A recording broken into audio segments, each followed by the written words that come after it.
Okay, sure. Assalamu alaikum, everyone.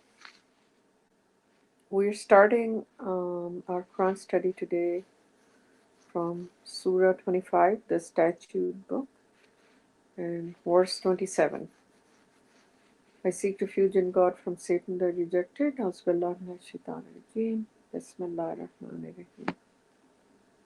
The subtitle is God's Messenger of the Covenant.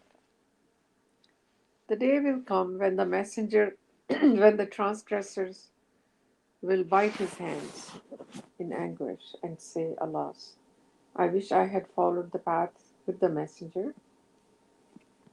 And the footnote says, this verse refers also to God's messenger of the covenant, whose name is mathematically coded, excuse me, in the Quran as Rashad Khalifa.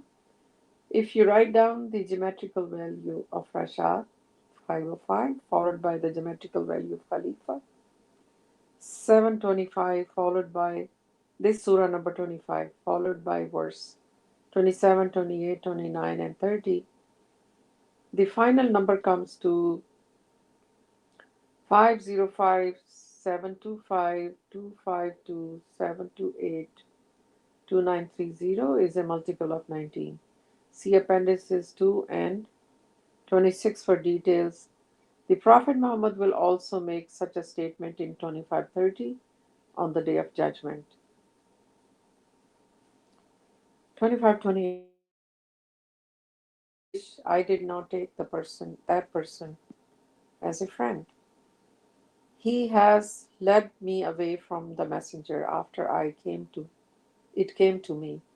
Sorry, from the message after it came to me. Indeed, the devil lets down his human victims. The messenger said, My Lord, my people have deserted this Quran. Footnote for 2530 is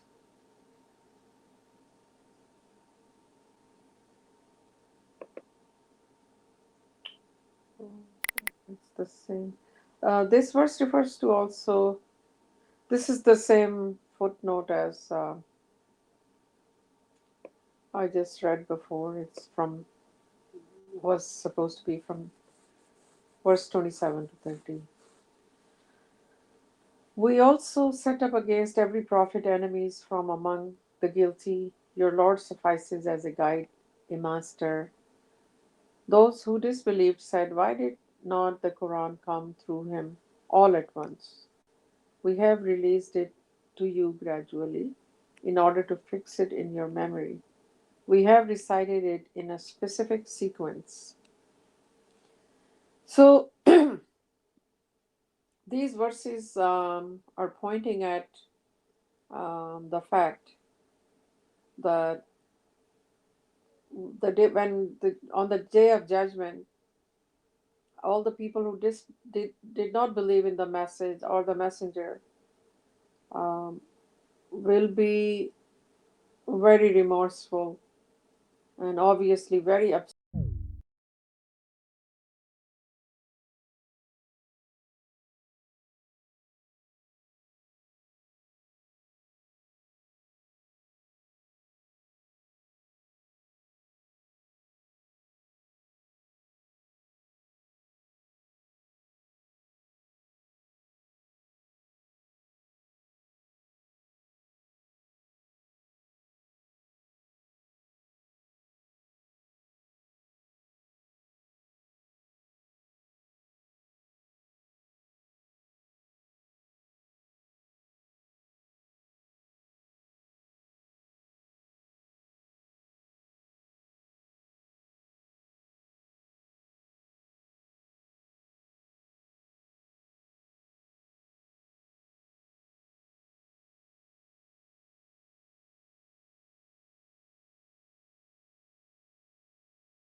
I think we lost her.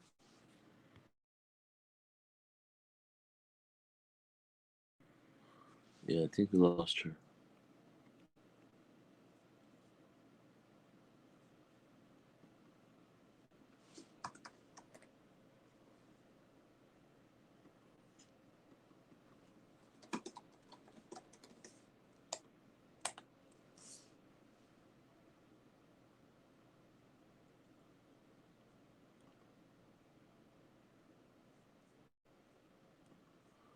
So I think probably another got streams got dropped off probably due to some connection issues.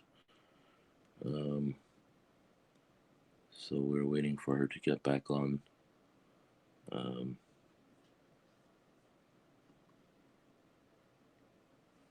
okay, we'll play the sound of silence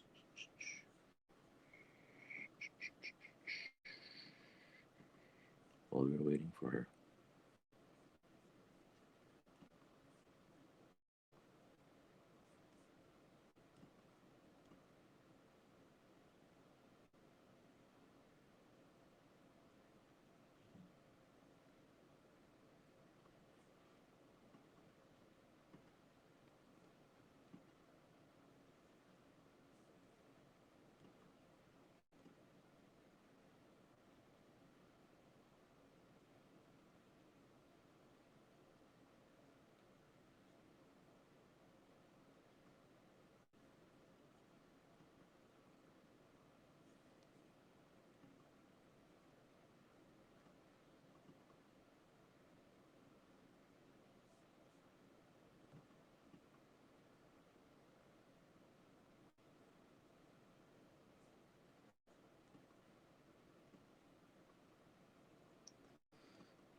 Adam, can you hear us?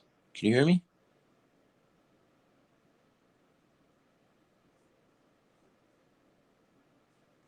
Just Adam, yes.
Go ahead.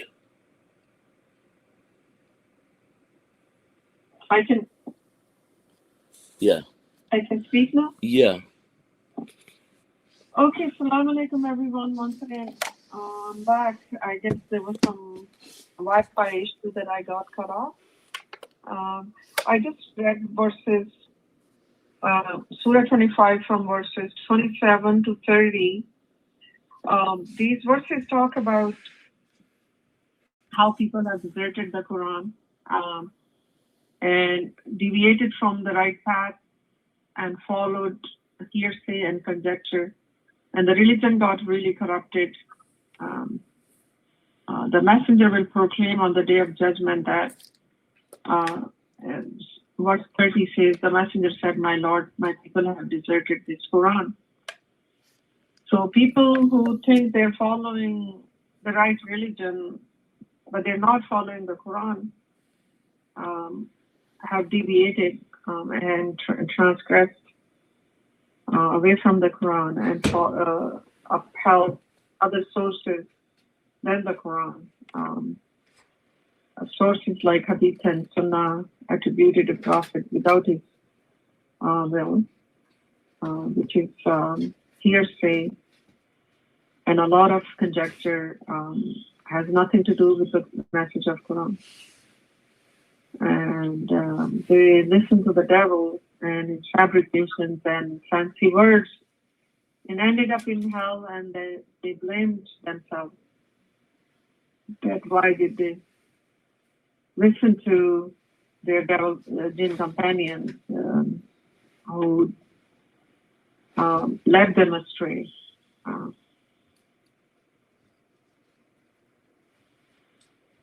Now I'm going to read verse 31 and 32.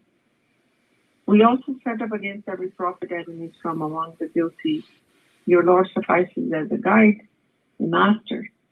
Those who disbelieved said, why did not Quran come through him all at once? We have released it to you gradually in order to fix it in your memory. We have recited it in a specific sequence. So about Hadith and Sunnah, basically, those are the tests for people who do not believe the completeness of Quran, that Quran is complete and fully detailed. You do not require any other guidance outside the Quran. All our duties, our religious duties, are specified in the Quran. And Salat, Zakat, Hajj, and fasting existed before Prophet Muhammad. We have proof in the Quran that God has pointed out how other messengers were upholding these duties, religious duties. So then God put those people in test who seek other other fabrications or fancy things to follow. They follow it because they question the completeness of Quran, while God has repeatedly said in the Quran that you follow Quran alone, it's fully detailed and complete. So then God let those prophets' enemies set up, their fabrications as religious laws and all that. And so people, they know that those who are weak or those who are hypocrites, they will follow that. And then those who disbelieve said, why did not the Quran come through him all at once? So the question, because the revelation to the prophet came slowly in a specific sequence. Different events happen at different times. So the sequence had to be according to those times the revelations would come. Because if they would come in advance, then people will get confused. Although the Quran was put in Prophet Muhammad's memory at once when he was taken to the highest point on the night of destiny. God's evidence is overwhelming. 25:33. Whatever argument they come up with, we provide you with the truth and a better understanding. Those who are forcibly summoned to hell are in the worst position. They are they're farthest from the right path. We have given Moses the scripture and appointed his brother Aaron to be his assistant. We said, go, both of you, to the people who rejected our revelation, and subsequently we utterly annihilated the rejectors. Similarly, when the people of Noah disbelieved the messengers, we drowned them and we set them up as sign for the people we had prepared for which transgressors painful retribution. Also Athamud, the inhabitants of Alvus, and many generations between them. To each of these groups, we delivered sufficient examples before we annihilated them. They have passed by communities that was showered with the miserable showers, Sodom. Did they not see it? The fact is that they never believed in resurrection. So the subtitle says God's evidence is overwhelming. People argument about the Quran, this and that. We know through the Quran that there was question about the revelations, or they will question how come you just don't deliver the whole book right away or entire message right away, while God had a reason to the slow release of it took years for Prophet Muhammad to recite the revelations of Quran during that time. It was not in his control. This is how God wanted it. Obviously, messenger's whole mission is to deliver the message exactly as God wants it. They do not have any power to, in what design they should be delivering. So it was put in Prophet Muhammad's memory at once, but it was revealed to him also slowly throughout several years to deliver the message. And then God says, no matter what kind of argument you come up with, we provide you with the truth and a better understanding, because God's words are the truth, the ultimate truth. People will question the wisdom behind every revelation or the style of revelation or anything. But God has given the truth. It's God's revelation. He's the creator of heavens and the earth. And he knows everything perfectly, how and when it will happen. So obviously a messenger or a prophet has the best understanding of everything. That's why God chooses them and gives them this job to do. And then people who will go to hell, forcibly, of course, they're not going to let go of their soul. That's how we see in the Quran, how the soul of disbeliever goes, it goes forcibly. And they will not like to go to hell, but they will be forcibly summoned to hell. God says they are in the worst position.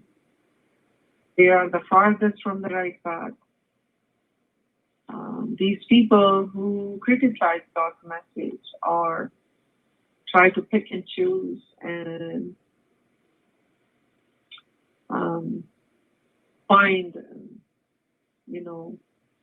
try to find faults and this and that. They are far from the right path and they're destined for hell. And then God talks about Moses and the scripture given to him, and God appointed his brother Aaron to be his assistant. Moses asked for an assistant from God. Moses had a problem with his speech, and he wanted to have more eloquent support who can talk clearly. And he asked for his brother Aaron to be his assistant, and God granted him his wish. So they both were messengers from God. Moses being the main deliverer, and then Aaron also, was commissioned to be part of this message delivery and assist Moses in whatever way he could. And God sent them both to those people of Pharaoh, and they were enslaving children of Israel. And those Pharaoh and his people rejected revelations, and subsequently God we utterly annihilated the effect. That's the system of God. When God sends messengers or prophets with his message and revelation, and they bring two purposes.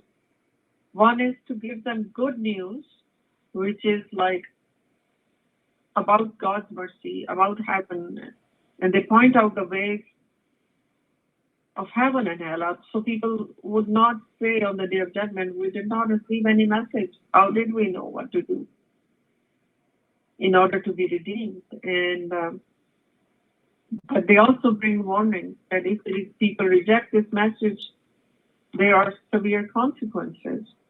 God says he never annihilates any community before he would warn them, sufficient warning.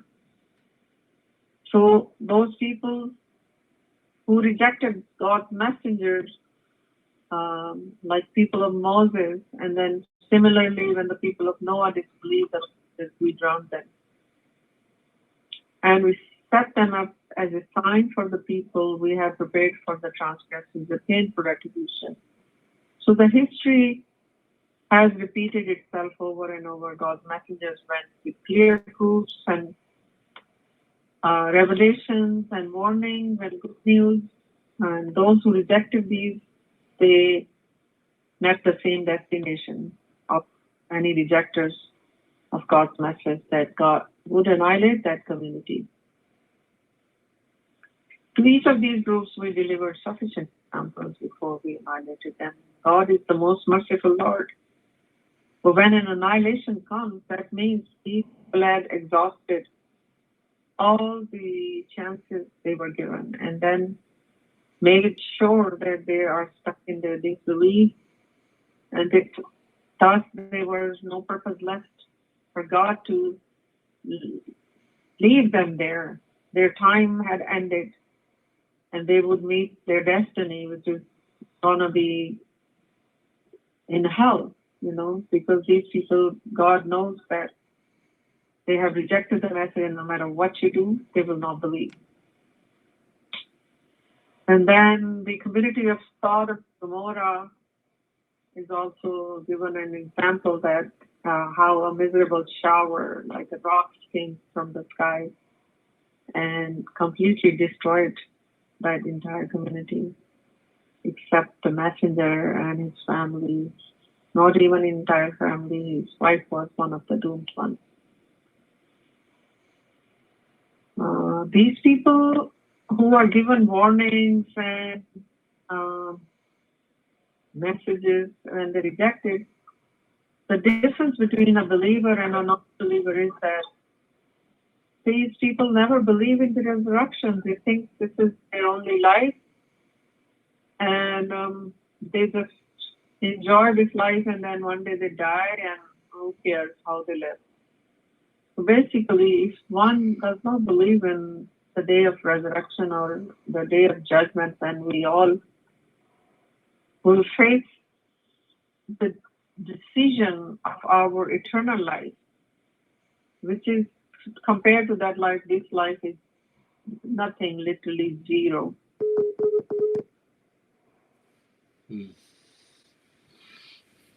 Like, I lost her again.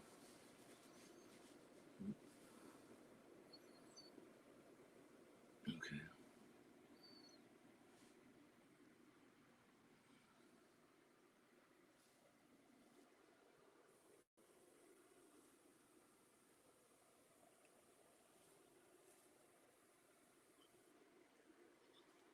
Hello? Hello? Yeah, looks like we lost you again. Okay, continue? Yeah.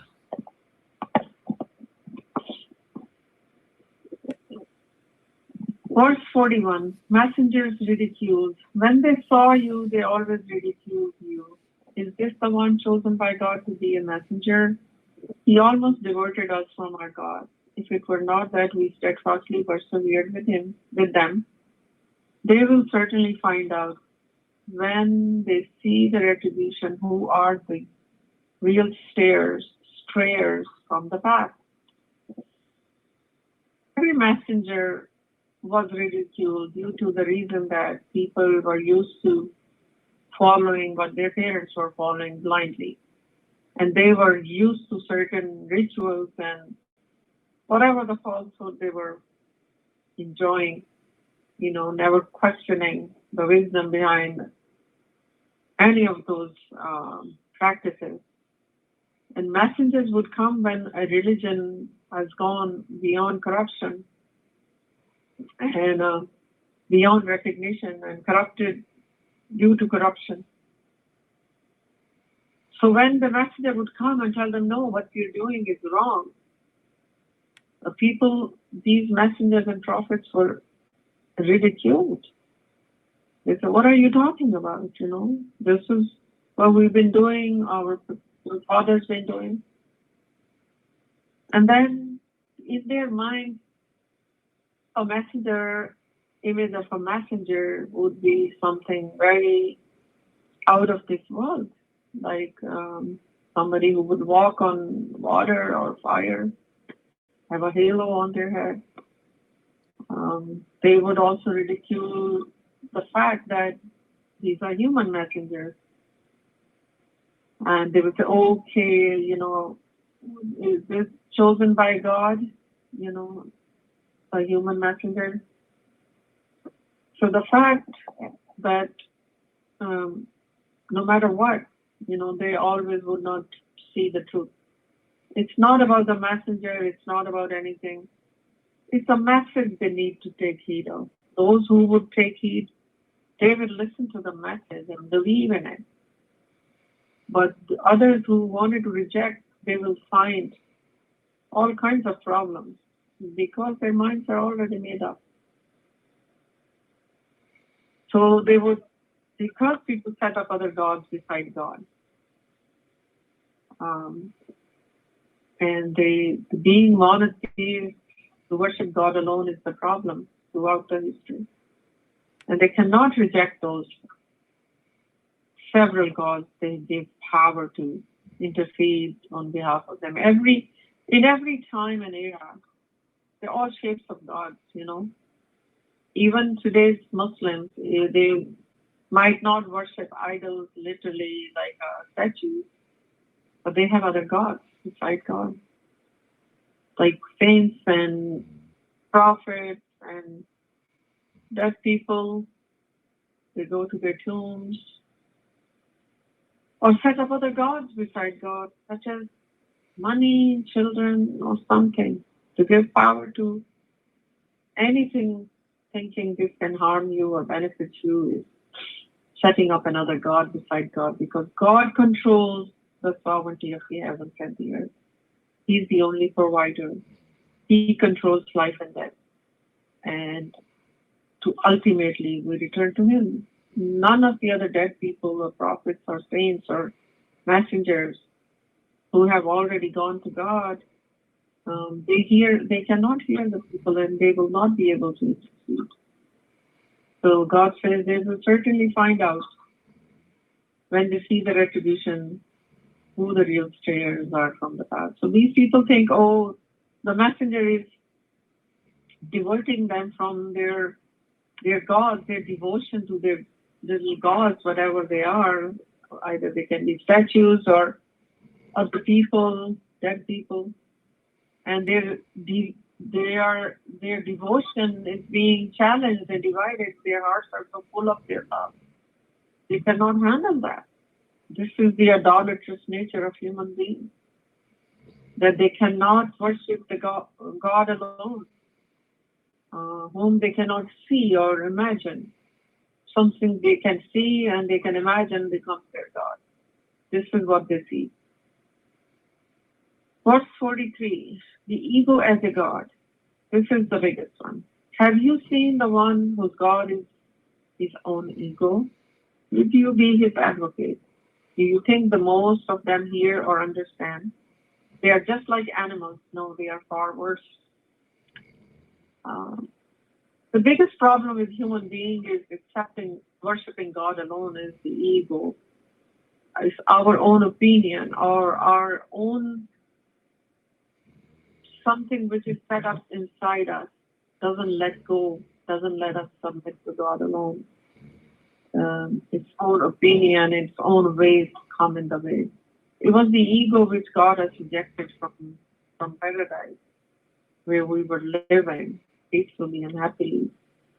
It was the ego which caused Satan to refuse God's commandment, to go, bow down in front of Adam, and he got exposed, and so did those who followed him. This is our only chance to denounce that act of idolatry and rebellion, kill our egos, and redeem our souls so we can get back to God's kingdom once again, where we can live a very happy, eternal life. And then God questions that, have you seen, note those who worship their own ego. The ego is their God. They don't worship God alone. God says, would you be his advocate? Would you stand for him? Would you? Do you think that most of them hear or understand? They are just like animals. No, when God said right away, no, they are far worse. Because animals do have some understanding. They do not have the power to exercise their free will. Human beings are designed more sophisticated, but they set up their ego as their God. And I don't know this rhetorical question, will you be his advocate to all of us or the prophet or messenger?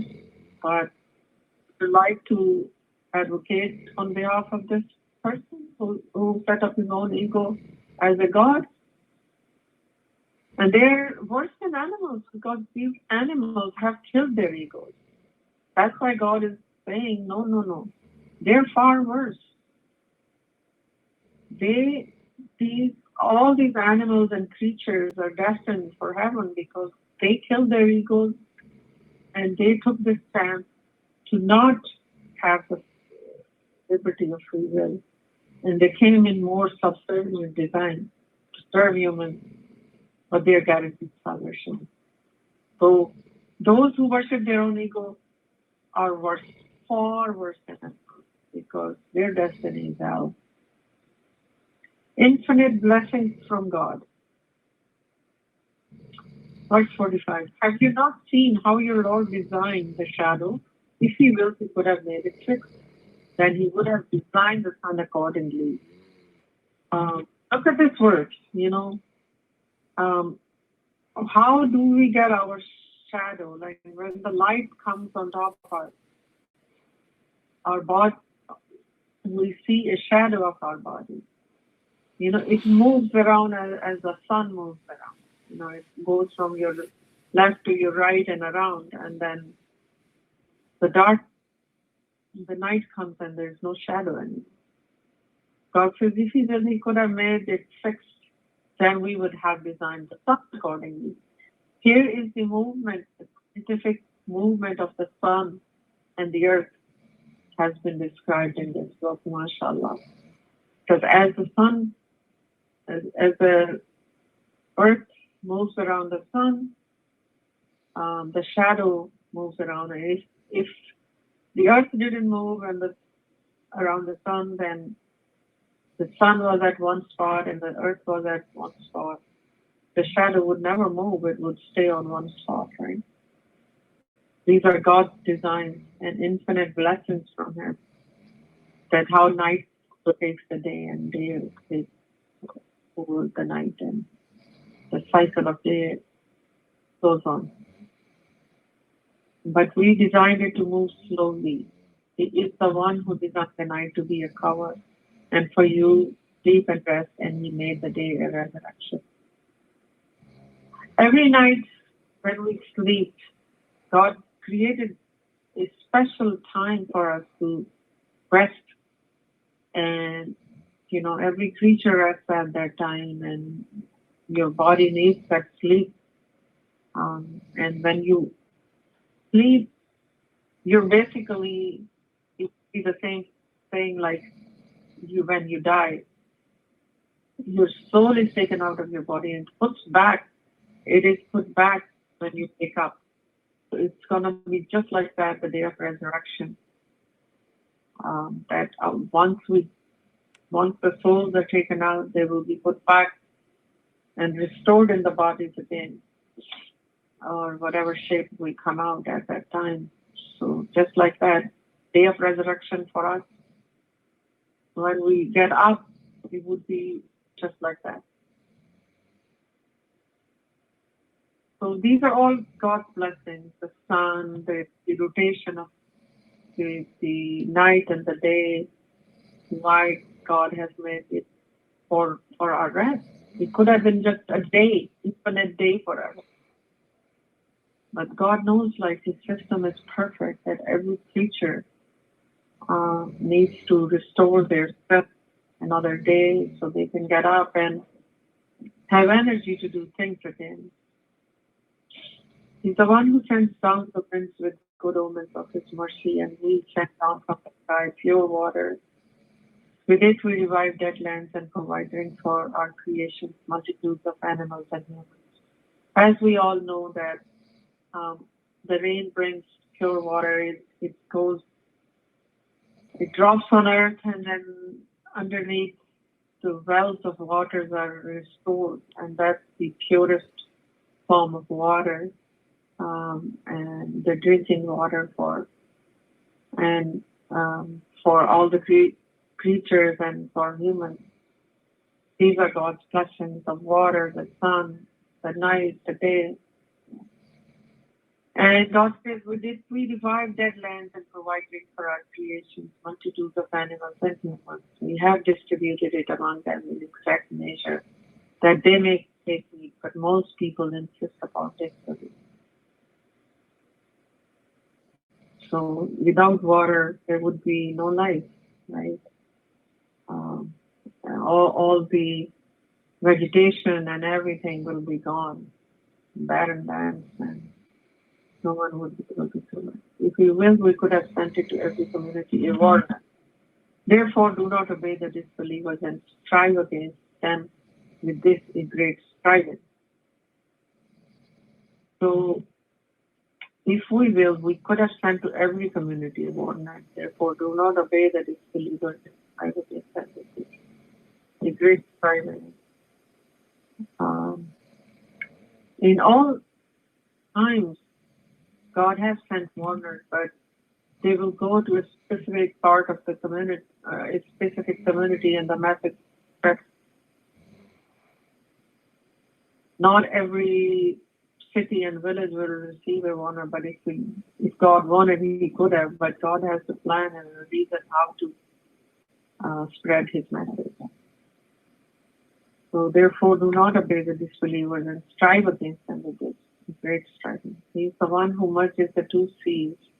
One is fresh and palatable, while the other is salty and undrinkable. And He separated them with a formidable, unavoidable barrier or evaporation. He's the one who created a human being, then made him reproduce through marriage and mating. Your Lord is omnipotent. Yet they still set up beside God idols that cannot benefit them, nor harm them. Indeed, the disbeliever is an enemy of his Lord. We have sent you, Masha, as a deliverer of good news as well as a warner. See, I do not ask you for any wage, any money. All I seek is to help you find the right path to your Lord, if this is what you do. The footnote says the practical value of Rashad Khalifa. This is the verse 2556. The geometrical value of Rashad Khalifa 1230 plus the surah and verse number 25 plus 56 give a total of 1230 plus 25 plus 56 equals to 1311 or 19 times 69. So after God reminders of his infinite blessings, this is also his blessing that he would send messengers among us to guide us in the straight path so we can make it to a good place, a heaven which is reserved for the believers. But before that, God talks about he is the one who merges the two seas. We all know that there is a salty water of seas that you cannot, an abundance of water is there. And while one is undrinkable and one is fresh,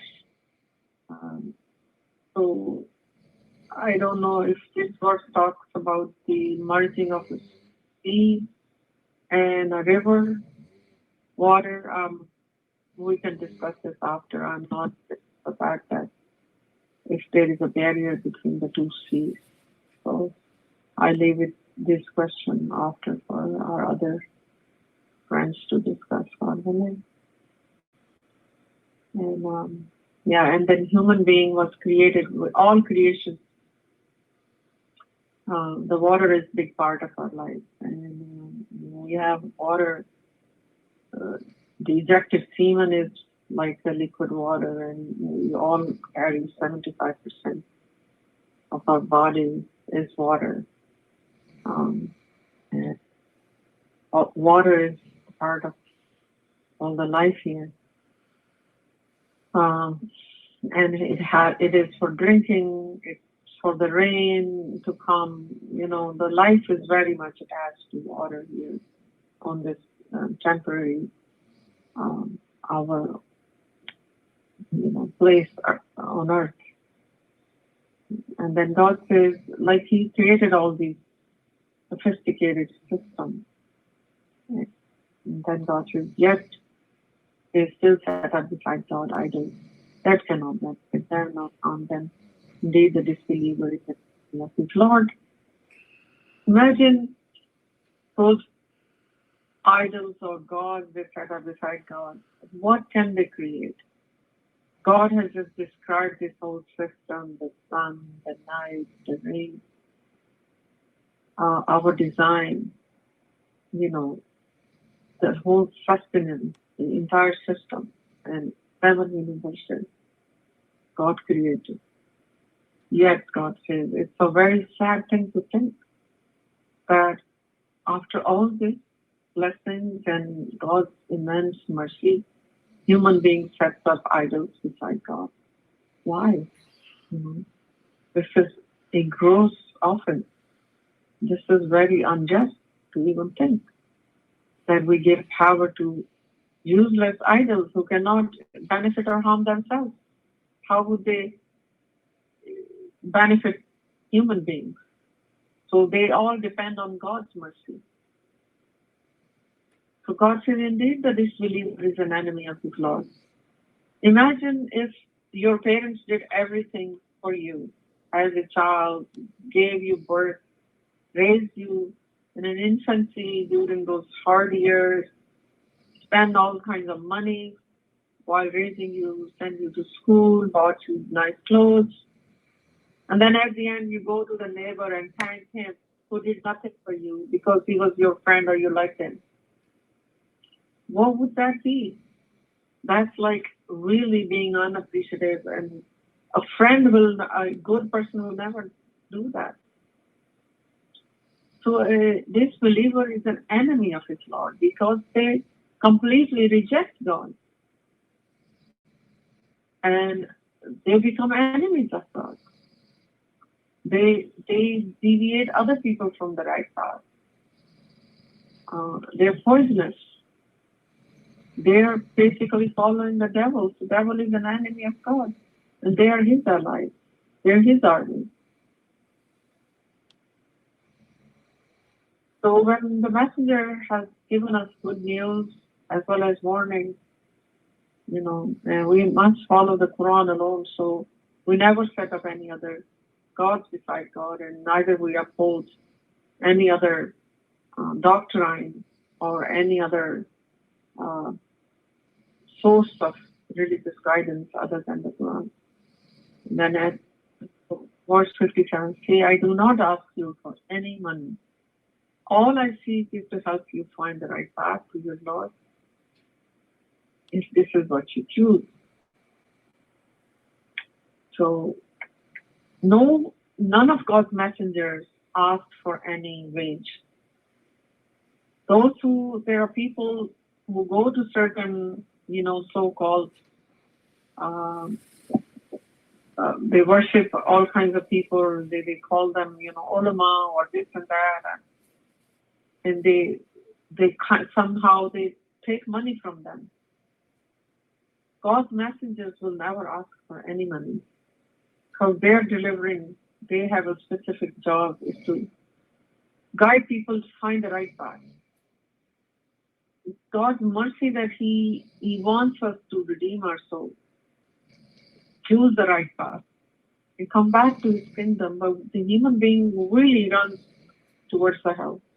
They want to do things which can be destructive for them forever, for eternity. It's God's mercy to send us warners and messengers. So all they seek is the messenger. They are happy if people choose the right path, which goes to our Lord, back to His kingdom. So that I would end over there. Thanks, and sorry about the technical problems here what we had earlier. No problem. Thank you, Masha Allah. Thank you. Very good job.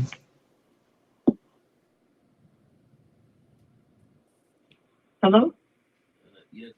Thank you, Masha Allah. Salãmun Alaykum. Salãmun Alaykum. Thank you. Assalamu alaikum. Can you hear me? I can hear you. Okay. Can you hear me? Yeah. I can hear you. Oh, okay. Yes, sorry. So I ended. Oh, Masha Allah, thank you. Yeah, I was pressing mute and he was saying thank you to you. Okay, Masha Allah. Let's see. I should. 57. I ended to 50. Okay. So.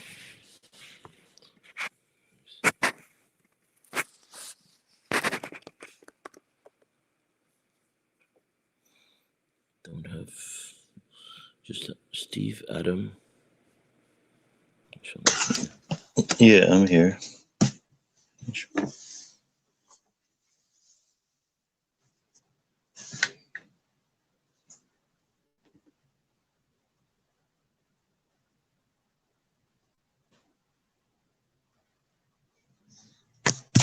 So, can you guys hear me?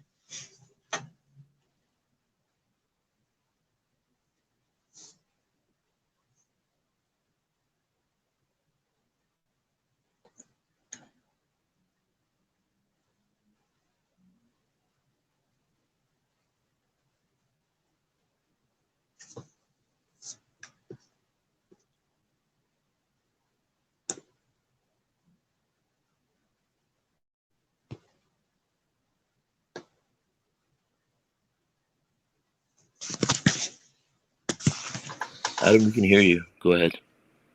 Oh, you can. Okay. So, is anybody have? Can I make a comment? Yeah, you can make a comment. Nudrat's also trying to join from her own phone, and she was having trouble. Oh, should I wait? No, you don't have to. Okay. It's up to you. Okay. I'm going to recite this verse as verse number 53. He's the one who merges the two seas. One is fresh and palatable, while the other is salty and undrinkable. And he's separated them with formidable, inviolable barrier, which is evaporation.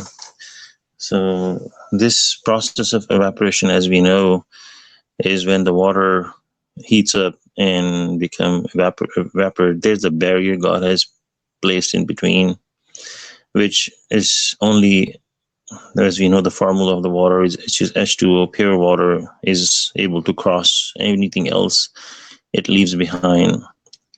And if you go into the oceans, and if you have that tool that's tells you the parts per million, and this tool, if you put it in the water, it will tell you how many other elements other than H2O is in the water.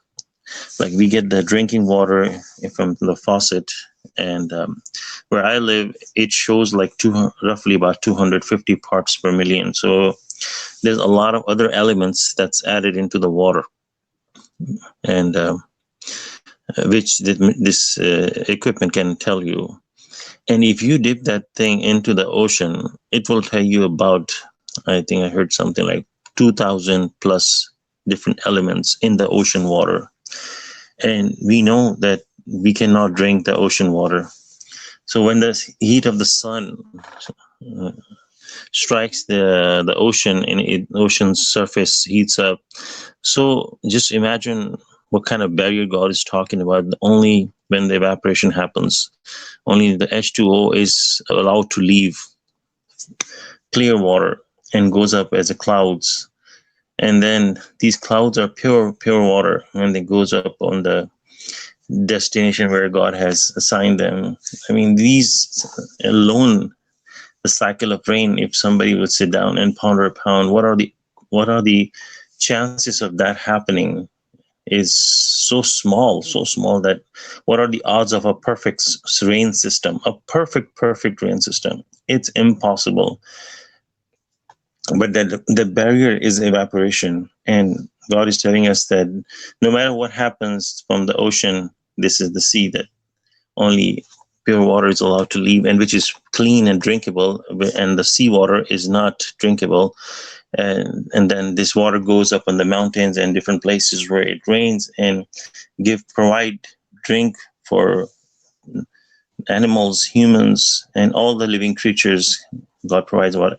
If there's anything is broken, then the rain will not happen. So the evaporation is God's another miracle. How that happens? I mean, salt could have evaporated with water. It was easy. There's a lot of salt in ocean. Oceans are full of salt.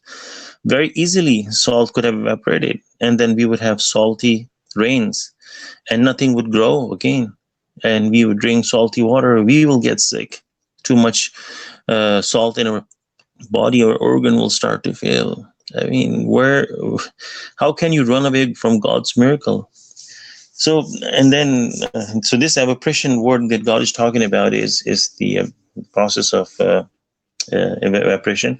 But on the side note, I would say that, Masha Allah, that what are the odds of all this system? If you break just one chain of this big cycle of rain, the living creatures will come to cease. There will not be a single living. If salt would have evaporated, we die. If the water goes up and then just comes back down to ocean, we would not exist. If the clouds will just stay over the ocean and rain over there and not bring the water into the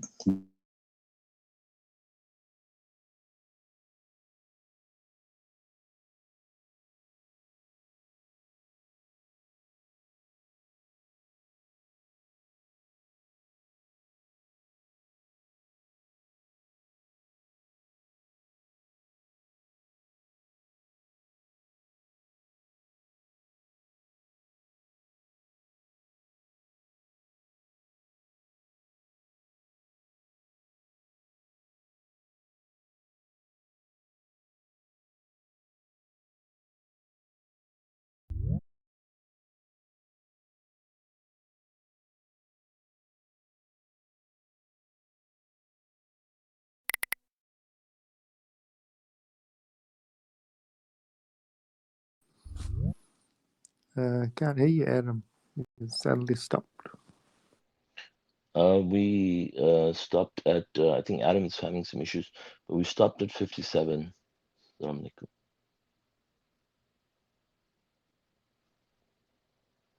Can you hear me? Yeah, I can hear you. Okay, perfect.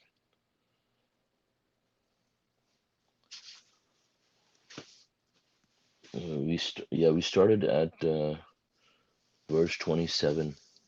So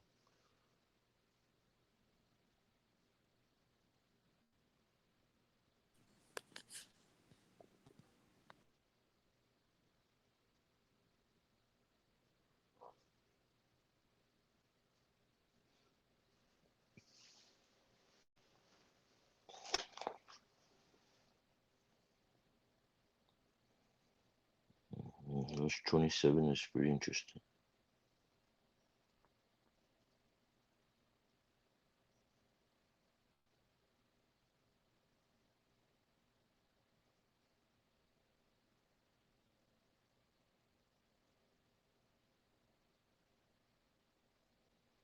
Okay. Yeah, so I think verse 27 is pretty. Adam is back. Adam, do you want to continue your comment since we lost you earlier? Mm,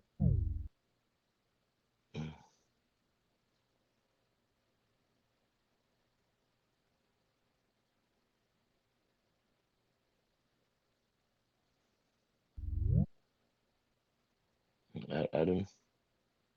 Okay. Hey, yeah. Sorry, did I get disconnected? Yeah. You know how far did I go? No, actually.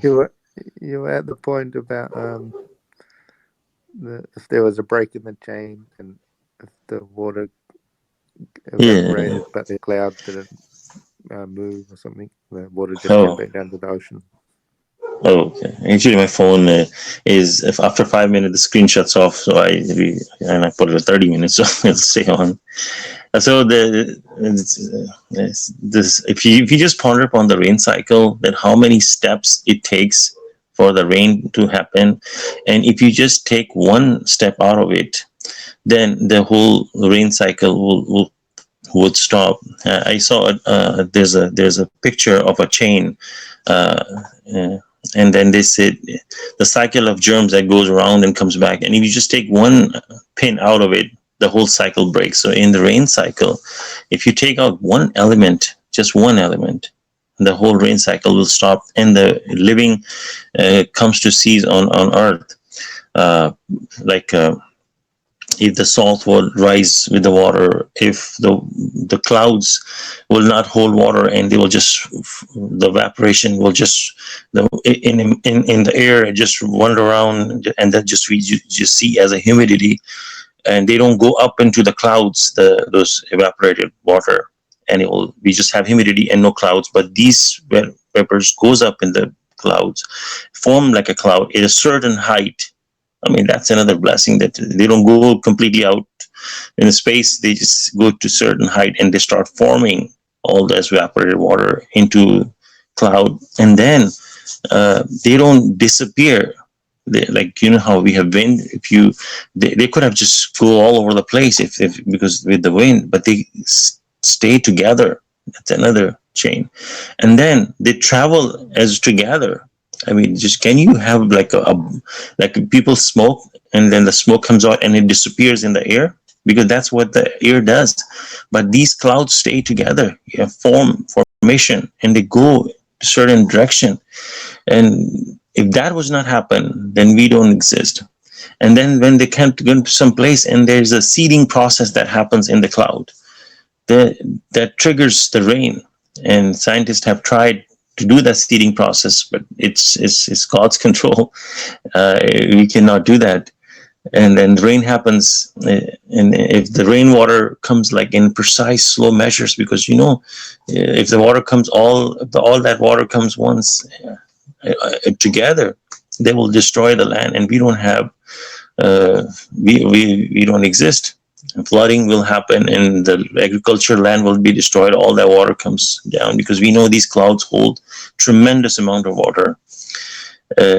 These are like by itself ocean of water that traveling up in the sky. So and these are like there's a barrier of evaporation. So there's so many small cycles that if one just breaks, if you just ponder upon the rain cycle, and God shows us that look, where I don't send the rain, look what happens, drought, nothing, no vegetation grows. And these are signs that when God doesn't, and then all of a sudden God will send water, and all of a sudden you see the water, the land turns into green. So much. So evaporation is just kind of barrier that God has placed in that only water is allowed to cross it. Mashallah. Thank you.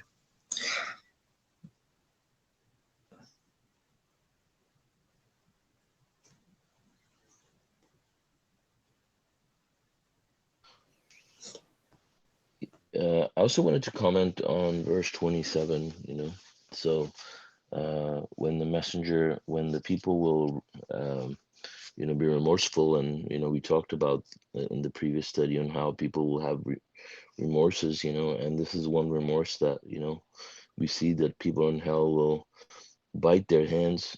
The transgressors will bite their hands uh, and say they wish that they had followed the path with the messenger. And these are the people that we see now that believe that either he's a magician or a liar, or even people who say they believe in him but say it's his opinion and don't listen to everything he has to say, and that kind of stuff. And then they insist on opposing the messenger and insist on their personal opinions. um, and uh, and then also another thing we see here is that they say, Alas, woe to me! I wish I did not take that person as a friend who led me astray from the message after it came to me. And so then there's also people that will have friends that are believing in that way, and then they'll mislead, or they're trying to mislead these people as well. And some of the people, because of their friends, will get influenced by them, which if they are befriending them anyways, they're hurting their souls.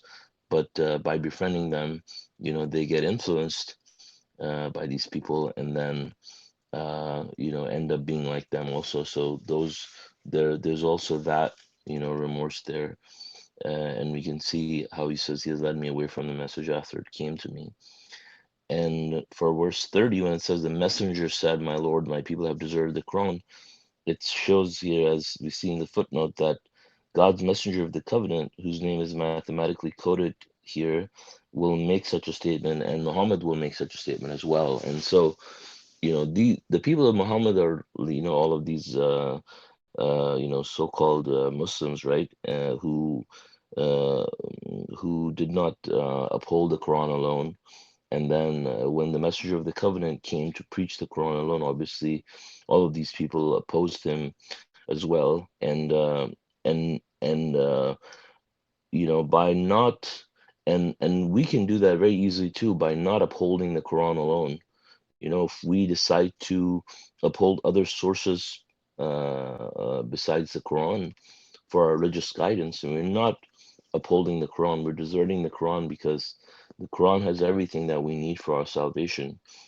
And that's what the traditional Muslims did as well. They went for other sources besides the Quran and fabricated lies attributed to God and followed them and added them to the religion. And people are doing that now also. And so we see that this is what happens to these people, and that's why it says, we also set up against every prophet enemies from among the guilty. Your Lord suffices as a guide and master. And so why are these enemies being appointed for every prophet? It's not just for Muhammad, anyways, right? So there's like Abraham also, and all these other prophets, because their job is to corrupt the message. When it said that about Muhammad in the previous verses, it talked about how they like added hadith and sunnah and stuff like that, and which causes the hypocrites to drop out because they fall for it. And this verse is also pointing to that same fact. But we see in both of those verses, it says every prophet. So every prophet has these enemies where, once the message comes, these enemies will try to corrupt the message in the most sneakiest of ways possible. They'll portray to be the followers of the message, and well-intentioned people, most likely anyways, but ignorant and egotistic, and they will divert people from the path. And as we see later that where it's in verse 43, it talks about ego as a god. So these people, they come up with their personal opinions, in contrast to the teachings of God and his messenger, and then they fall in love with them and they propagate them to others. And God says that these people are uh, worse than animals. I mean, animals come and eat animals, but animals are submitters to God. But these people are heedless, and they are the worst creatures, actually. Actually, these people are the worst of the worst, and they'll end up in the lowest pit of hell because of that. But we can see how guidance is, obviously taken away from these people. Um, yeah.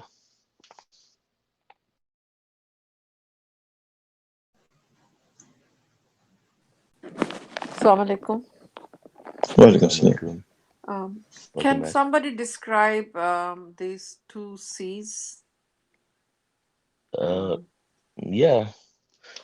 Uh, there's the freshwater and saltwater, right? So you have the fresh water that comes from the oceans. I mean, fresh water that comes from the mountains, and then you have the streams, and then they go in, and then it goes into the ocean, right? And then the ocean is all salt water.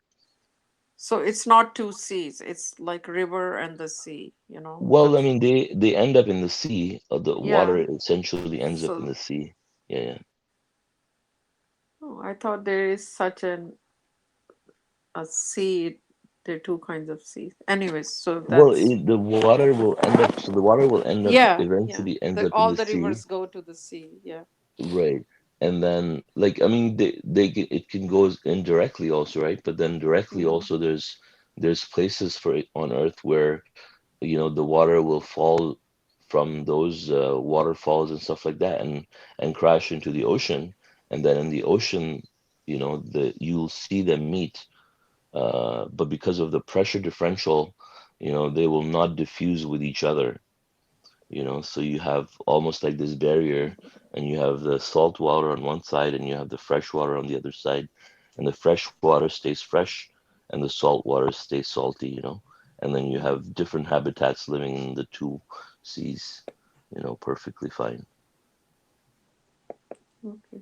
So And also, I think that's what I that thought, but I thought they were like such. Sometimes people come up with pictures like there are two oceans meeting. Hmm.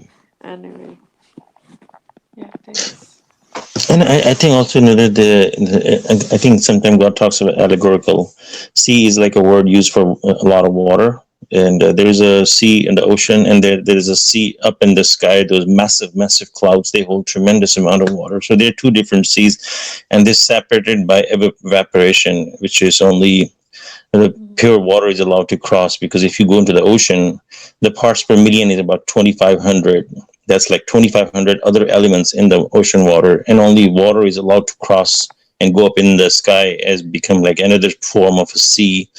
As we can see, the clouds hold just way too much water, and then they rain, and the rain comes just like Solomon said, that it becomes like lakes, and they go back with that clean water goes merged back into the ocean, and the cycle continues. Yeah, Yeah, right. also, if you Okay. look up, Google brackish water condition, Brackish, that's what it refers to, where the fresh water meets the salt water, seawater, you know. So it says the River Thames, for example, flowing through London is a classic river estuaries. They're called estuaries. I'll send you the link. Yeah, okay, Masha.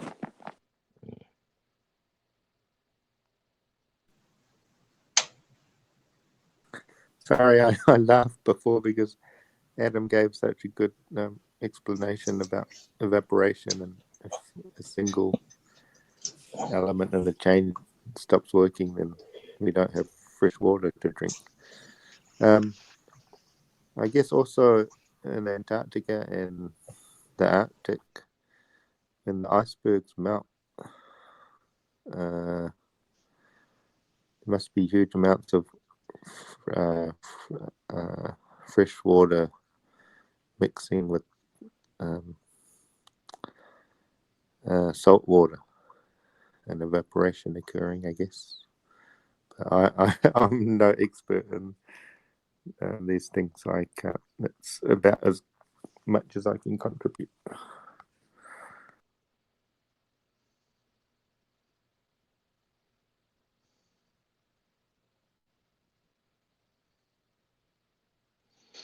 Yeah, I think also, verse 41 and 42 are pretty interesting, I mean, to see the extent of how someone could be lost in the darkness, when you have a messenger of God, come up with come from God with the most enlightening truth and proof, miracles, and then people can be so blinded in the dark, by their egos, that they will actually ridicule the messenger, and I mean, we see that's just not limited to the messenger. It's also, transcends down to the followers of the messenger and the believers also. If you go and you try to give the message to people who are idol worshippers, for example, someone who's is an avid worshiper of Muhammad or any other religion, and you can see how people will ridicule you if they don't attack you. At the least, they will ridicule you, or think that you're crazy, and because you're giving them a message that they don't believe in, and they think that you're astray. And I mean, this is I mean, interesting, I mean, and well, scary at the same time, but that people can be so far astray that they will be so blinded to the truth, and when a messenger comes, instead of taking heed, that they will actually laugh at him. Um,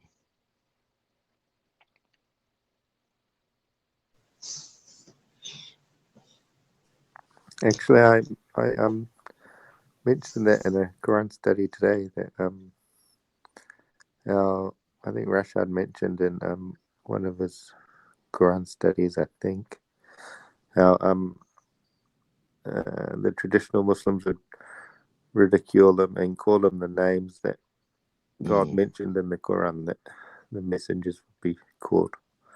And he said he got one letter from Ahmad Didat, and the letter was in English, but it started with the Arabic phrase, and it was the exact same phrase that God said they would use against the messengers. Kazab. And, yeah, I'm not sure what it means actually. Liar. Oh, okay. So yeah, it's just incredible, right? They're using the exact same phrase from the Quran that God said they would use, even though the rest of the letter was in English. And I don't know if you'll recall, but in the 1990s, Ahmad Didat was pretty popular, and I think before Rashad declared himself a messenger, Ahmad Didat was pushing the mathematical miracle. And then I think the next thing I heard, I think he was in a coma. I'm not sure if that's Yeah, he was and that's bedridden because for like 10 years or something. Oh, okay. Yeah. And the reason for that is because he was a religious leader and quote, and then yeah, he couldn't he speak for rejected the 10 messenger. years. Oh my God. Yeah, that is Oh, something. really? Yep. He Yeah, 10 it's years something. coma or 10 years paralysis? Yeah, I'm not exactly sure, but it might I be don't know exactly, but paralysis. yeah, He, I think he paralysis, not coma. Yeah, Mm. maybe. No, there's a video. He was in the mosque, and all of a sudden he hit with a severe stroke or something. Then he was Right. paralyzed. He cannot even move his body, his tongue, or nothing. He was on the tube feeding, Oh and my I think on God. the Oh, ventilator. Yeah, Oh yeah, my God. He had a very and painful death. yeah. For yeah, so many years, he was like that. and that's Oh, directly. I mean, anybody can say that's directly because he's prominent as a religious person in double quotes, and he rejected the messenger. And it's when you say rejecting the messenger or you talk about Rashad, it's not about Rashad the human as such. It's because he's a messenger of God, and if you're rejecting him, then you're rejecting God. You're of rejecting course. the message that God is trying to give us. That's the real point. But people will miss that and they'll say, "Oh, Yeah. you're following Rashad or you're idolizing Rashad or something." This is so weird. Somebody in my family, I gave them message and they kept rejecting and they kept rejecting. And one day I tried to show them this video, King of Chaos. And this person um, said, "What Satan? This guy is the Satan," called Rashad that. And this one person went through so many, like soon after this person fell, actually broke their leg, like after making this statement, not within days. And then eventually, too many other really depressing thing happened, and finally died with the cancer of mouth, could not say a word, Hmm. um, would speak through pen and paper, and was Okay. extremely, extremely painful death. That was Um, said to speak through the pen. I would not even laugh, man, because that was like such a. But those who would not take heed, and many others have rejected in my family, and oh gosh, I don't know how they will end up. Hmm. Yeah, like one Yeah, I've already seen, right? Hmm. yeah. I have similar stories too in our family, and this person was making different statements and was hit with a lot of medical problems, one after another. Their family keep on fighting. One ends and the next one starts, and they're still going through the struggle. Yeah. They go through like other warnings come throughout their life, and the end, then they get retribution, you Right? know, something like really painful that takes their life, miserable death. Like they go through, like how God says, they go through exacting trials, something every year, what something bad and major will hit them, major something, some crisis after crisis I've seen. Those are warnings, like where they don't have like irreversible loss or anything, but continuous severe warnings, but they don't listen. They don't realize what they're doing wrong, you know? Hmm. Like only submitters to God alone, if they get a pinch, they start reflecting right away. Oh my God, what did I do wrong? Please, God, guide me. These people don't. They never reflect and never reform. Of course, we for them are the worst deviators. I have like lost so many relationships. Yeah.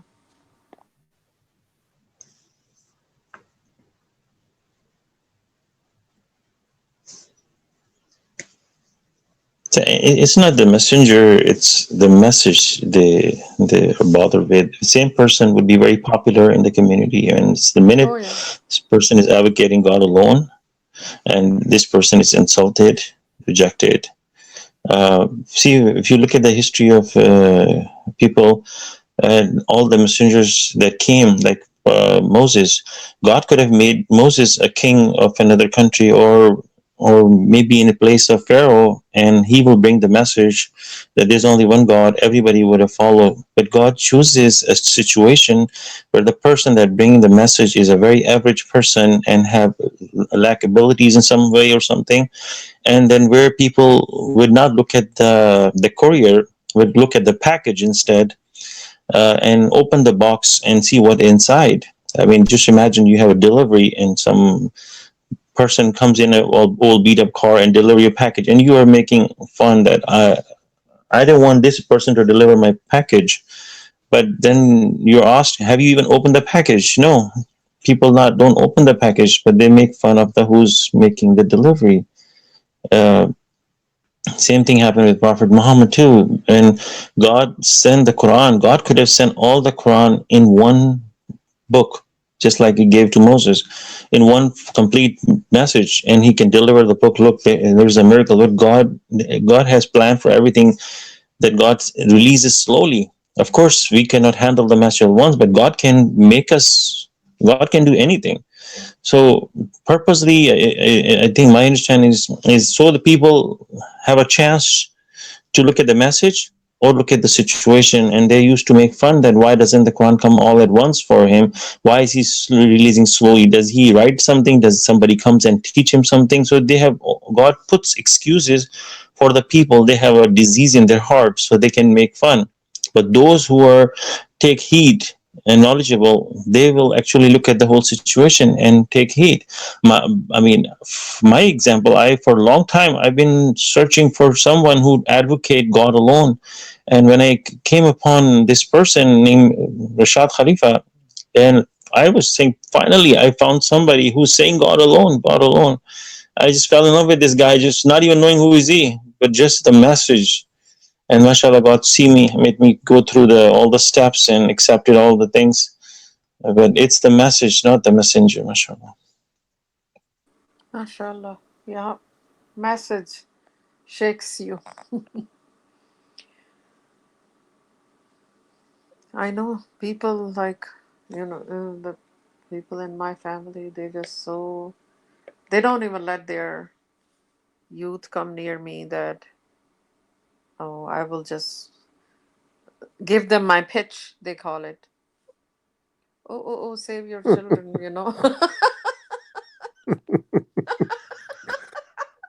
The scary auntie pictures. Yeah, scary auntie is gonna.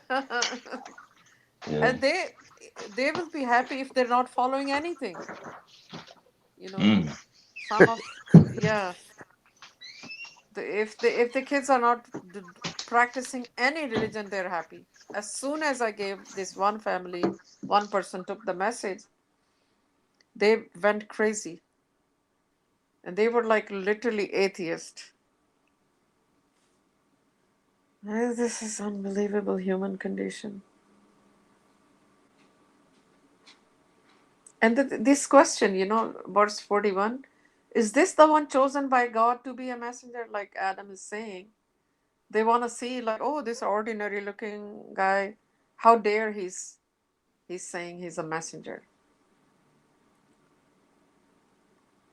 Yeah. And that exposes their disbelief, because Mhm. they pretend that they believe the Quran and what it says about the other messengers and prophets, that if they had been around at that time they would have believed. In fact, they wouldn't have believed, because they would have said the same thing about those prophets and messengers. Exactly. But once they die, prophets and messengers, then they become little gods.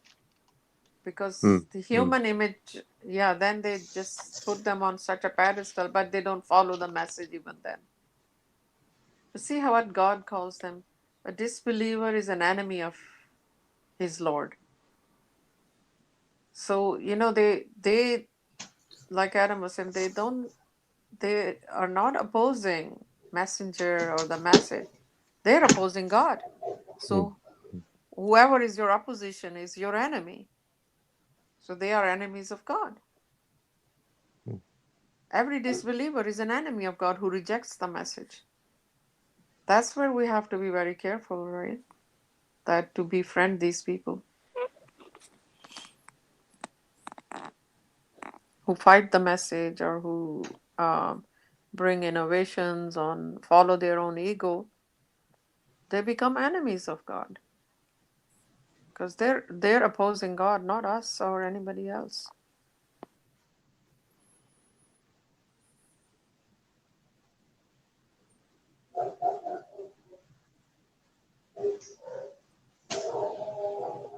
Yeah, Masha Allah. This verse in itself is a complete statement. Is verse 30. The messenger said, "My Lord, my people have deserted the Quran."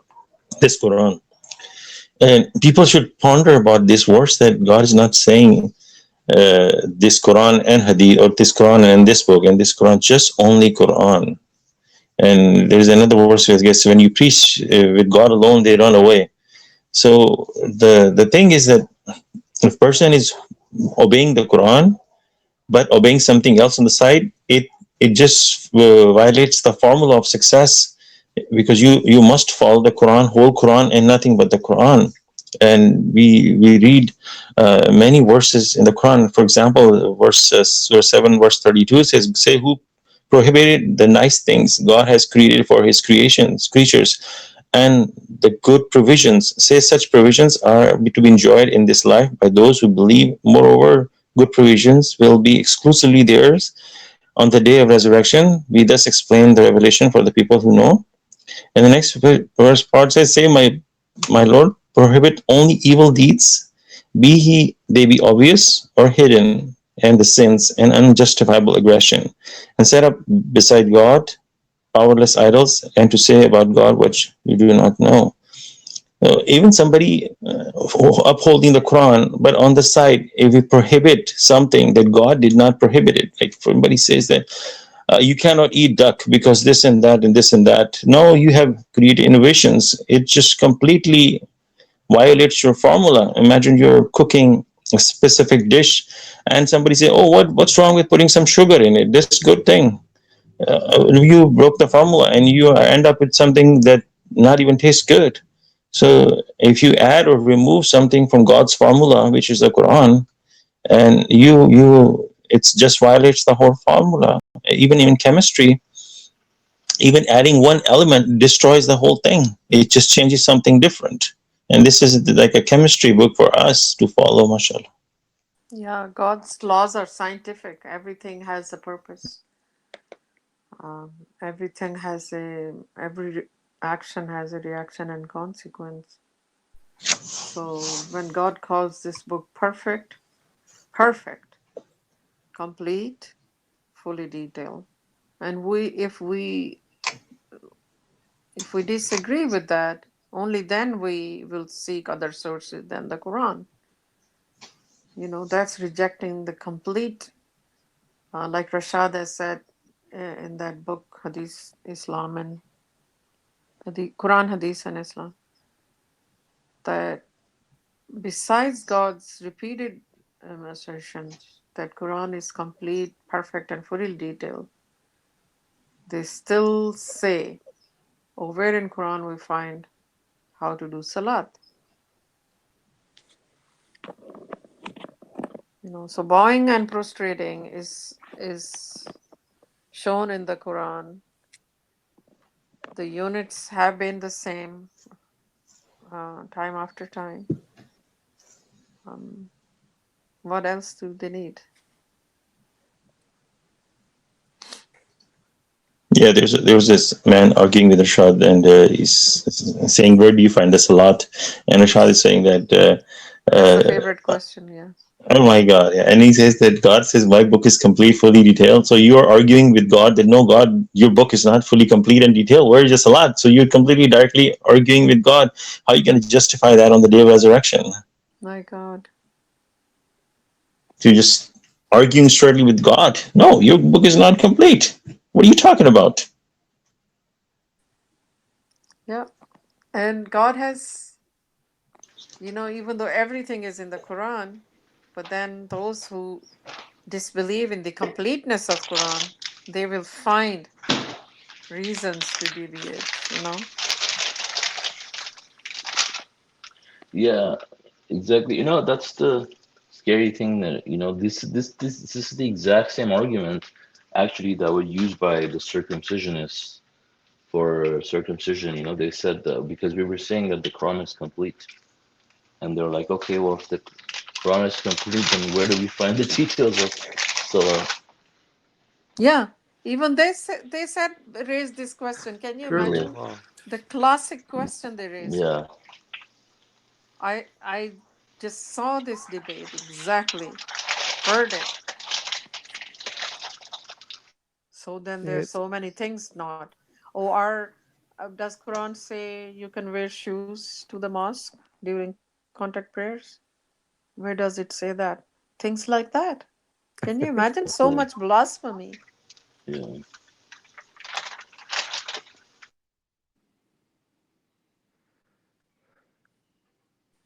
Even the shoe is described in the Quran.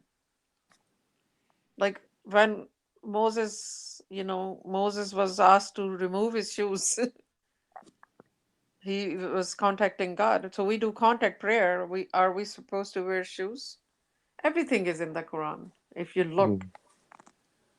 you know. Well, that's a So good example, actually. yeah, although we know the how to perform the salat has been coming and people hasn't been wearing shoes, you Mm. know. We know that bowing and prostrating it's been carried on, but still the shoe, if this particular question is answered in the Quran. Mm. God ordered Moses to remove his sandals. Because when we make a contact prayer, we make a contact with God, we remove our shoes. Masha Allah.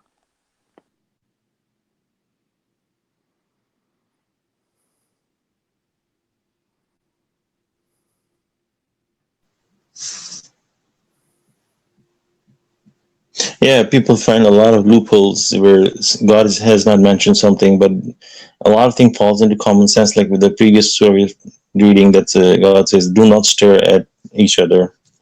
Women, I mean, women. Supposing somebody can say, "Oh well, God doesn't say do not touch, so I can go touch the women, but I cannot stare at her." I mean, these kind of innovation and tricking and loopholes. I mean, are we fooling Yeah, ourselves? I know.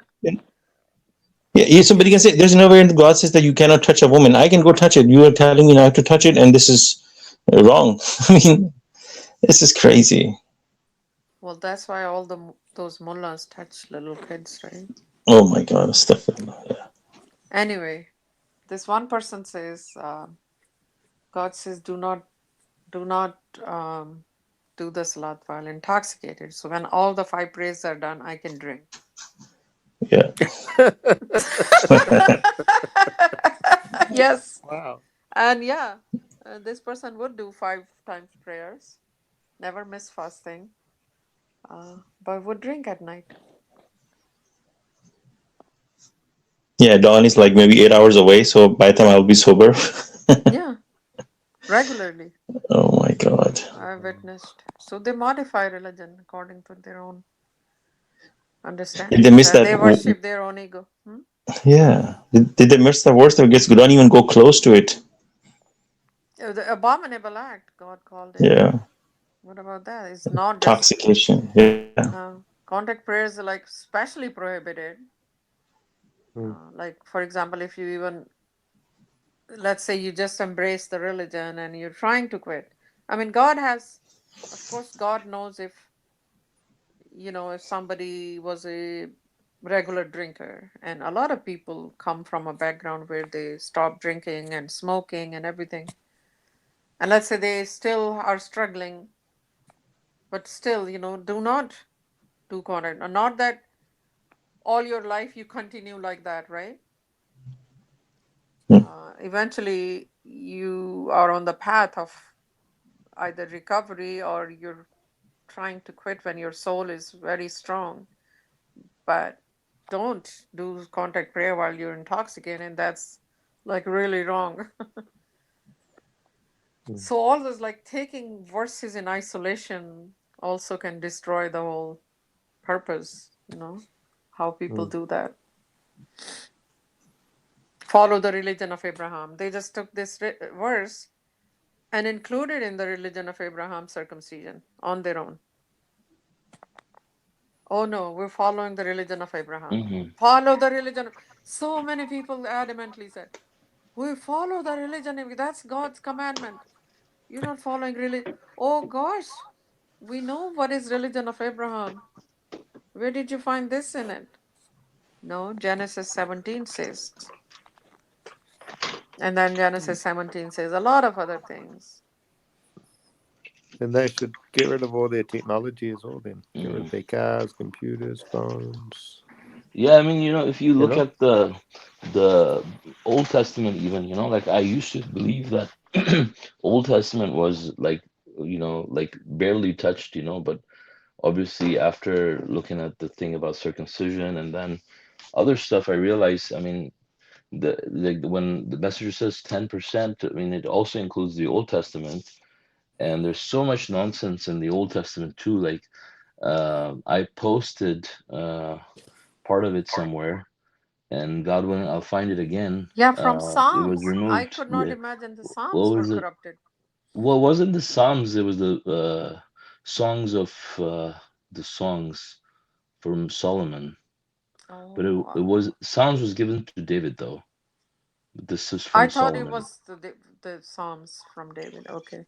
No, this was Wow. from Solomon. Yeah, Okay, okay. but they're just like erotic songs about Yeah, very lewd. yeah, Yes. and like there's like 8 or 9 chapters.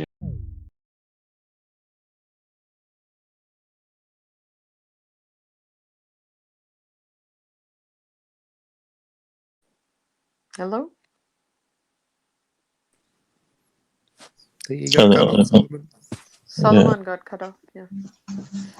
But yeah, I think it's amazing. Like I've even heard Westerners talk about different messengers and say terrible things, and they don't even stop to think about what they're saying. How insulting that is to those messengers, but also to God, that God's messenger would do this or do that, and they don't even stop and think how they're gonna be punished for saying such lies about the messengers and prophets.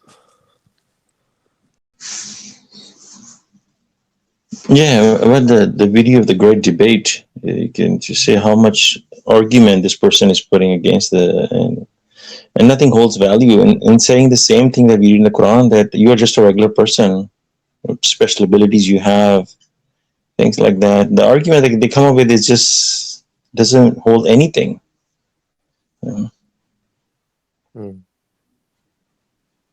Masha Allah. It's such a God's blessing that He made us believe the messenger. This is such a big test. And some Hmm. people went to this extent that, oh, very nice translation. I will read this translation. And that's why some of them have changed translation to their own, style, like a deep and stuff. and but he wasn't a messenger. That is such an ego thing.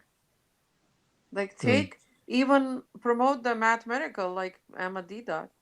And he has a follower with a beard, and this guy like such a he promotes the that, and he just goes and gives lectures everywhere.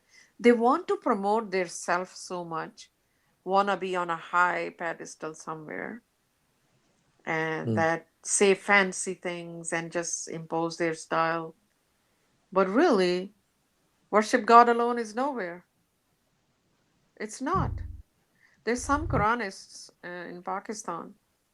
Um, they won't follow Hadith and Sunnah, but they no idea. They have the same Shahada. They're very open about Salat. They some do, some don't. They say Salat is an allegorical thing. This is just a dogma. It has nothing to do with your salvation. They about even fasting. They say It's allegorical. You can do this. Oh, everything. Yeah, yeah, all of that. Uh, A couple came to our Quran study in Toronto. They found us. They said, "Oh, Quran alone." We didn't know they were Quran aloners. They were from Russia. They joined the Quran study and they said, we said to them like, "Okay, come for Jummah prayer and this and that." And they said, "What Jummah prayer? Prayers are dogma." I'm like, what? They never Oh, showed up again. They said these prayers were dogma. They were wrong. They just we need to go to the philosophy of Quran, which is to, be good human beings. I'm like, what are you talking about? Yeah. So yeah, it starts off slow, like steps. We were with the submitters and we went somewhere, and there was fresh water, and people were wearing shoes, and they were just taking wet, and they're just wiping their feet for the last part of the wuzu. And their excuse is just the wuzu is just allegorical. It's just like I don't know what the word they use is symbolic. symbolic. Yes. I know. I forgot the actually, word. I use Symbolic. that word. I think certain practices are symbolic, but maybe they're taking it out of context. Yeah, I mean, if you have water, I'm not going to water. defend what you're gonna tell me about them, but I use that word Yeah, symbolic. yes. Some things can be, but you have a straightforward commandment from God that wash your feet.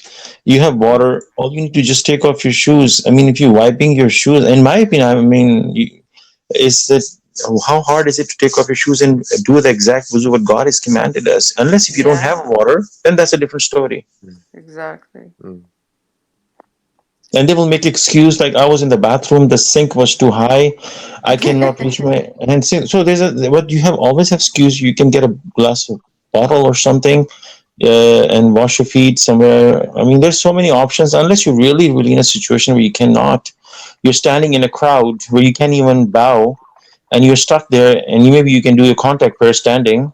Things like that can happen. Yeah, you're in the car, stuck in the traffic, missed salat, Right. or not. I mean, miss. You can't find water, and you're doing salat in the Quran. Mhm. My example of symbolic would be this is something I've thought of a lot actually in the past. Say if you're a mechanic and every day you're working in the car engine and your hands are greasy all day, every day, right? And you got grease under your nails. And during the wudu to pray, God is not saying, "Oh, get all the grease under your nails and off your hands," every time you need to pray. He's saying, wash as it's described in the Quran. And it's symbolic in that sense that it's not saying you need to wash your hands and need to be perfectly clean with all the grease off, all the paint off if you're a painter or something. And God is most merciful. He'll take care of the rest, right? You do your best and he'll take care of the rest. But it's not like what you're saying, the example of, trying to make up excuses for not doing this or not doing that. Oh yeah, no, there Does is a that make lot of. sense? Oh Probably no, not. no, I completely hear you. I also because most of these practices, there is a lot of symbolism in it, and there's a lot of other wisdom behind it, right? It's not Mm, just because otherwise, if the for let's say somebody just took a shower, right? They don't mm, need to do wudu. No, you can do during your shower. You still perform that wudu mm, because it's a symbolism that preparation before making a contact to God. mm, Like we drop everything and now not just run towards, we no matter what condition you're in. It's just a symbolism to cleanse, mm, that I'm going to make contact with my creator, and this is that. So it also takes that time, gives it like a little break between the worldly stuff and you doing your preparation. Your mind now, that's the time for me. I feel like that's the time for me to start connecting with God at that time, right? In your mind, become reverent, that think about God now. and then you start your contact prayer. So there's a lot of symbolism there.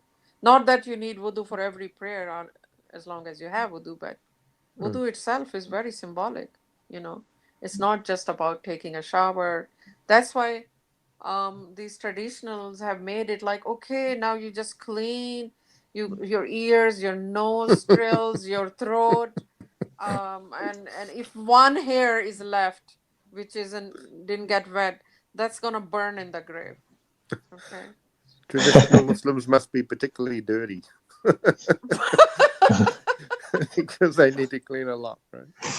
Yeah. Yeah, and they'll be hairless in paradise. You know, they don't have. Yeah, I was gonna say that. What happened? You didn't clean your hair well. I'll be bald and everything. One mullah described that there would be no gender of hur, you know, the partners will be assigned in the hereafter. Some, you know, like there are all kinds of ulamas there. Some are completely illiterate and some have their own doctrines. And somebody maybe made a sense, right? All the other mullahs got very offended. Oh, but the image in their mind of the woman, no, hooray. This person, how dare you destroy that? They will have no gender. I was like, oh my God, they're sick people. People don't even know what kind of relationship they will have over there, you know? God Oh, is his companion and perfect harmony. And these people have their own ideas. Hmm. Yeah, is it perfectly matched? Yeah, perfectly matched companions Mhm. for, you Yeah, know, what you need. You might not need sex there, or who knows, you know, what it the yeah. contentment and pleasure and all the happiness you have, does it require anything else? People have no idea. Well, it's allegorical, so Yeah, the all thing is, allegorical. people don't. But I wanted to say, you know, like all these examples that we saw, the extreme examples of people not doing the contact prayers and things. You know, I mean, this is a result of people not knowing what it means. Like everybody, a lot of people talk about, you know, following Quran alone, but they don't understand. They didn't understand what it meant to follow Quran alone. And as we see, like a lot of this so-called submitters, uh, you know, got repulsed by the Quran alone. But the people who, you know, truly follow the Quran alone, they understand that the Quran is complete, perfect, and fully detailed, and we follow Quran alone. But the details of how to perform the you know, religious practices of Abraham, the steps uh, are not to be mentioned, are not mentioned in the Quran because because they were already in place when the Quran was revealed.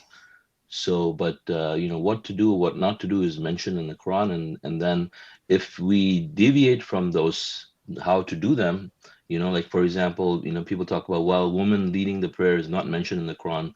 Where does it say women can't lead the prayer? And the women, we see women leading the prayer and all that.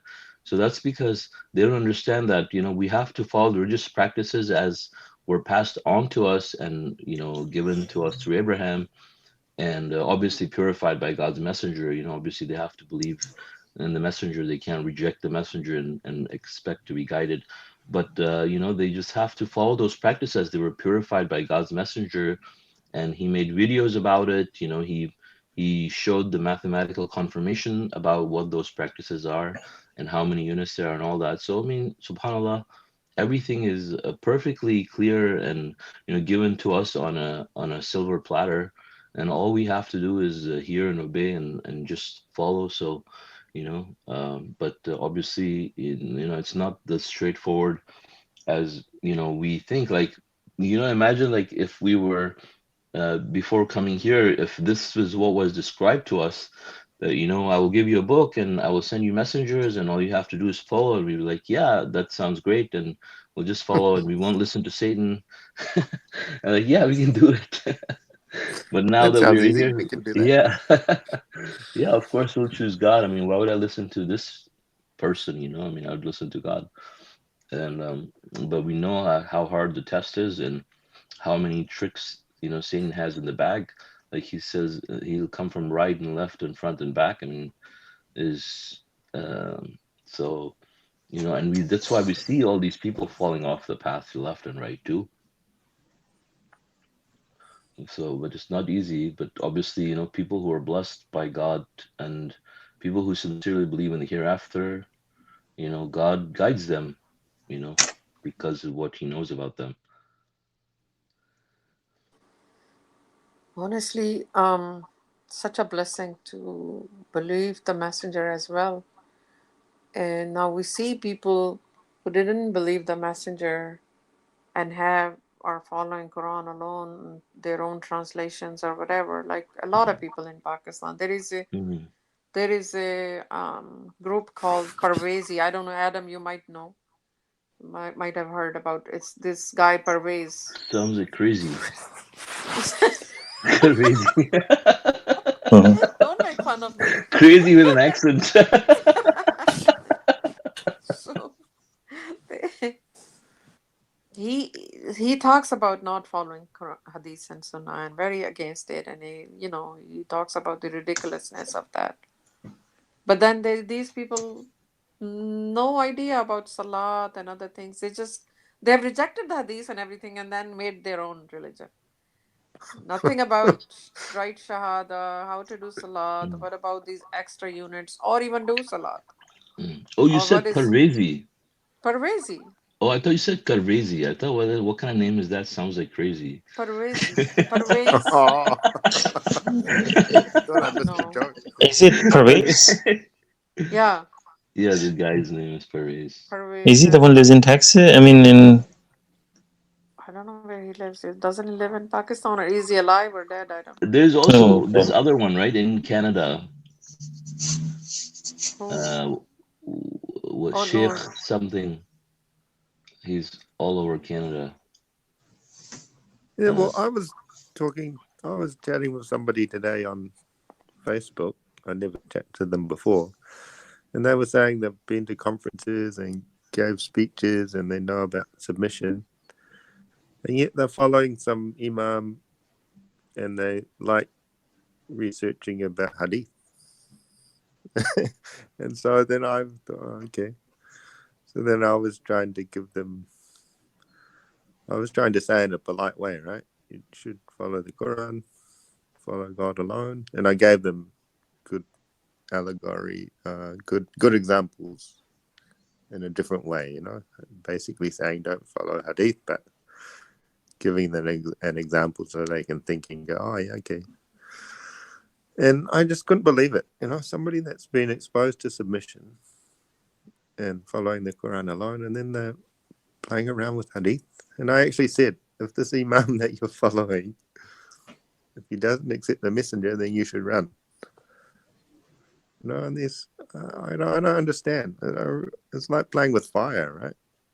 You know about submission, you know about the importance of worshipping God alone and following the Quran alone, and then you still want to dabble with the hadith. I don't understand. It's literally like you want to play with fire. Yeah, come so close, but still so far away. And It's I such think a I was trying to use the analogy that,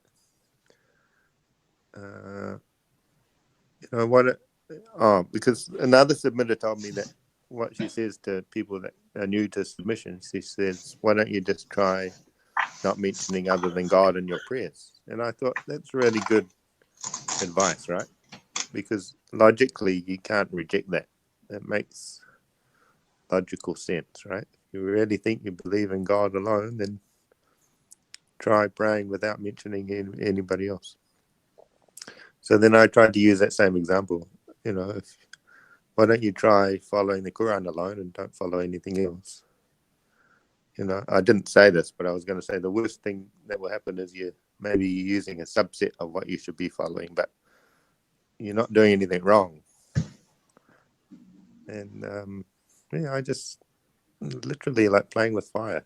It's like you want to keep sticking your finger in the fire, even though you've being exposed to all the truth. And the mind boggles.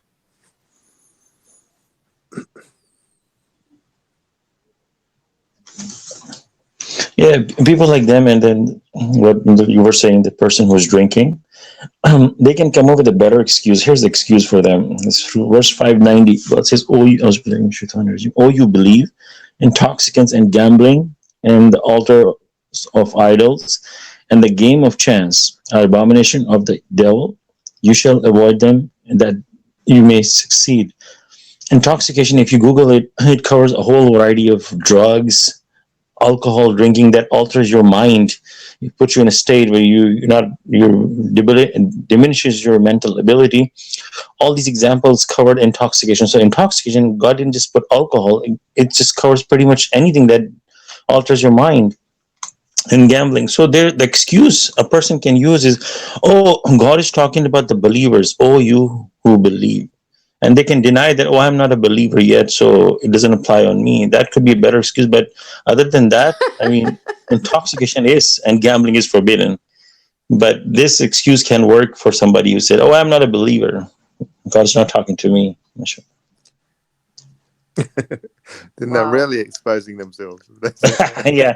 "Oh, I'm not a Really? believer anyway." What are you talking about?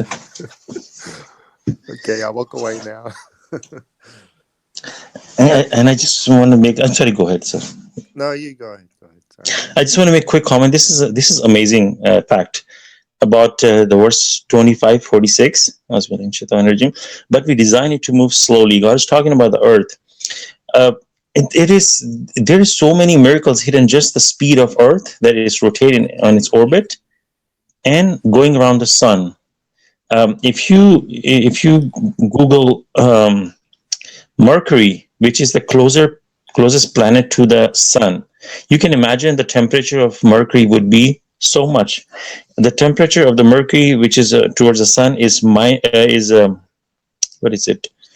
427 Celsius. As you know that 100-degree water start boiling, and 427 is just extremely hot. Your oven is even not that hot. It's 801 Fahrenheit, and we cook our food in like 350 Fahrenheit. So the temperature on the side of the Mercury is 801 Fahrenheit. So one can say that, yeah, it is because close to the sun. That's why. No, it is not. You know the reason? Because of the speed of the Mercury. Mercury's speed is on its own orbit is spinning at earthly days is, I think, 58 days to complete one cycle. Mercury, like in 24 hours, one orbit circle, but in Mercury, it takes 58 days. So the Mercury rotation is so slow that when you come around towards the sun, it starts getting hot, but it's so slow, it's keep getting hot. And when you go on the other side, so it is not because it's close, it's the reason is on the other side, the temperature drops to minus 279 degree Fahrenheit. It's minus 173 degrees Celsius. You're so close to the sun, at the same time of the opposite is so cold that you cannot survive. So the Wow. rotation makes such a difference that on one side is so hot, the other side is so cold. And if Earth was like that, if Earth was moving so slow, imagine by 2 p.m., our temperature would be maybe in 200 degree Fahrenheit, centigrade or something. But Oh my. it's moving at a certain speed that by the time it gets to like 80, 90 degrees Fahrenheit, and then starts dropping again. And on the backside, it starts dropping by the morning, and then you are the coldest, and then you come around and then start heating up. Such a balance, mashallah. Subhanallah. Yeah. All the vegetation would die. Yep. Nothing would Yep. grow. Oh yeah, we would be roasted. Yeah, either roasted or frozen to death. Yep. Mm. Yeah. Wow. The speed is so Wow. important. Subhanallah. Who do people think this is all random? Oh, Those, random. those, Yeah. yeah, those who don't believe in God. All this perfection is random. Wow. I like that actually. All this perfection is random because it doesn't Random. make sense, right? It's like perfection is random. Yeah, such precision and perfection. Subhanallah. There was one scientist, he said, just the human body, the DNA, and the perfect balance in human body, the odds of that happening is equal to, imagine there's a junkyard of old cars and planes, and there's a tornado go through that junkyard, and after all the metal collapsing with each other, and you have a perfectly clean a jetliner, a plane, standing fully fueled and ready to take off. That's the odd That's of a that good one. happening of a human body. Yeah, he was a scientist. Something, Exactly. something like that. Exactly. Yeah, yeah, The bone that like from a tiny drop, how God describes it, then all this system is building in yeah. inside the bones and the flesh on it and the brain, the eyesight, the hearing, Oh, yeah, something you cannot even imagine ever building with your own hands. E- yeah. He said the plane, clean, ready, fully fueled, and ready to take off. The way he said it Pilot was pilots awesome. are Yeah, there too. Pilots And are there's there too. probably a lot more chance of that happening, yeah. True. That's than true. actually a human body being created randomly. Uh-huh, Right. uh-huh. Yep. Yeah. Yeah. Every cell, Mm. and the blood system and the heart. The pilots are there too, like many pilots are inside running their Right. own little little jets Yes. Yeah, yeah, on their own, like we're not doing anything for those, right? yeah, The exactly. heart and lungs and kidneys and Subhanallah. liver, none of that is in our control. They're doing their own little flying their own jets. Yeah. Subhanallah. Subhanallah.